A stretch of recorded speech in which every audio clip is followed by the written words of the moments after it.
Teraz si predstavíme úväz kríž s kapsou vo vnútri. Je to úväz, ktorý viažeme spolu s dieťatkom na tele a jeho výhoda je v tom, že si dieťatko naviažeme presne. To znamená, nemusíme sa obávať, že by nám šatka po naviazaní bola niekde voľná a museli by sme ju následne preväzovať.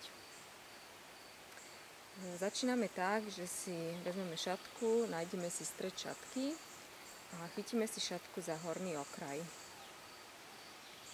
Stred šatky si položíme vpredu cez prsia a obidva cípy vedieme dozadu. Vzadu si šatku prechytíme a najprv jeden cíp vedieme šikmo cez chrbát dopredu na naše rameno. A to isté urobíme s druhým cípom. Stále si držíme šatku za horný okraj.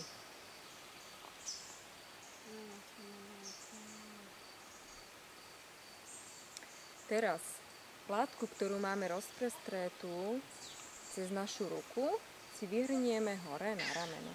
Ale pozor, robíme to tak, aby sme šatku nikde neprekrútili ani nepretočili.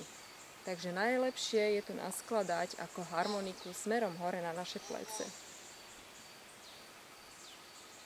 Pokiaľ máme šatku dobre naviazanú, mal by nám fungovať tento mechanizmus.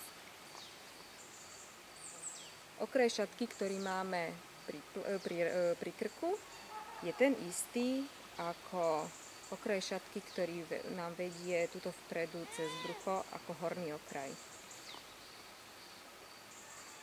Šatku si zhrnieme smerom na brucho, takže šatku si zhrnieme na bruchu a vytvoríme si taký priestor zhruba na veľkosť bábätka. Takže pokiaľ sme viazali pevne, trošku si šatku vpredu povolíme, aby sa nám vytvorila taká kapsa a do nej budeme následne bábätko teraz vkladať. Takže môžeme si vziať dieťatko na ruky. Takže vezmeme si dieťatko na ruky a položíme si ho brúškom k vám, najlepšie cez plece a z vrchu nasúvame do stredného pasu látky, ktorý nám ide cez brucho.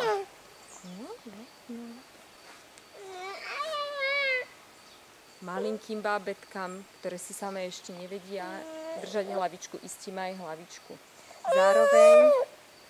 Zároveň pri usádzaní dieťatka sa snažíme podsadiť mu zadoček a doširoka roztiahnuť nožičky. Pri novorodencoch a menších deťoch, tak ako to ide.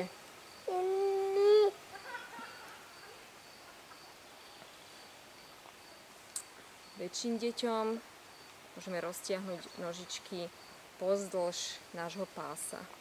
Tak, a teraz začneme doťahovať šatku. A pekne od vnútorného okraja. Takže najprv začneme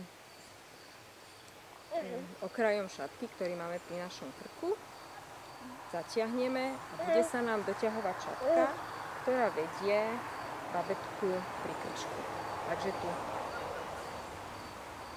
dotiahnutú časť šatky si chytíme druhou rukou.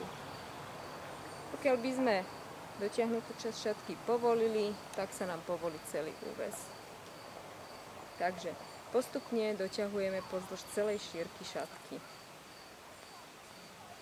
Tak. Chytíme a to isté spravíme s druhým cípom a znova od jedného okraja cez celú šírku šatky až k druhému okraju. Doťahujeme. Pokiaľ to máme takto dotiahnuté, môžeme si ešte takými pohybmi chrbát a ramien šatku napraviť, tak aby nám dobre sedela.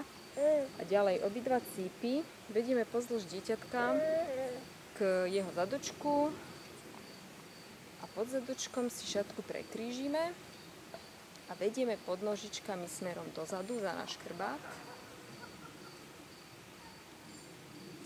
Tam uviažeme úzol.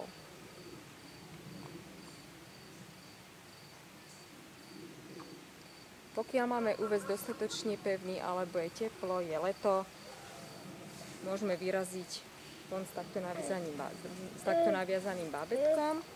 Pokiaľ si chceme úves spevniť, alebo je chladnejšie počasie, alebo máme menšie bábätko, tak si môžeme tieto pruhy látky ešte na chrbátiku dieťatka rozšíriť a pekne od jedného kolienka ku druhému, cez zadoček a cez celý chrbátik bábätka. Jeden cíp, jeden pás látky, druhý pás látky.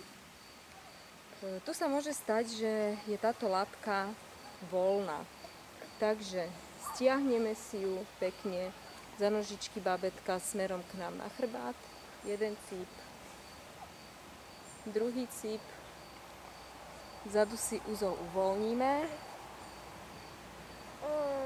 a túto látku uvoľnenú stiahneme vzadu do uzla.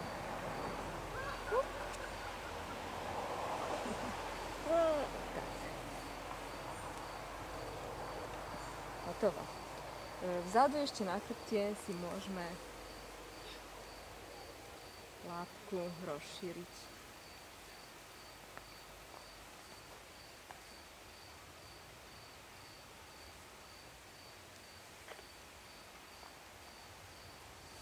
Aby sa nám pohodlne nosilo. Takže takto. Samozrejme maličkým deťom je možné dať do šatky aj hlavičku, alebo deti pokiaľ zaspia. Takže asi takto. A môžeme vyraziť. No tak. Ty šikulka. No. Tak.